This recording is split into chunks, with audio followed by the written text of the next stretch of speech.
Претеничката група на ВМРО ДПМН оствари средба со представници на студентите кои поднесоа барање за измени и дополнување на законот за студентски оброк.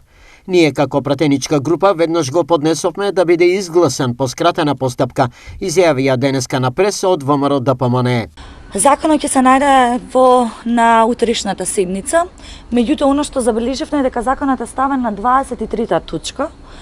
Од тука ние како пратеничка група ќе побараме оваа точка да биде приоритет, бидејќи законот го поднесовме во скратена постапка, односно да се најде како прва точка на дневниот ред, заради тоа што ценам дека е исклучително важно да има консензус во врска со барањата на студентите и апсолутно нема потреба да се одговлекува постапката.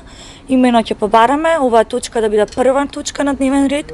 Ќе повикуваме колегите од пратеничките групи да се приклучат кон ова барање и да го поддржат законот со цел да излеземе во пресрет на потребите и барањата на студентите и веднаш после тоа, бидејќи истиот ќе се најде и на Комисијата за финансирање и буџет како предмет, сме подготвени истиот ден и да повикаме Комисијата за финансирање и буџет.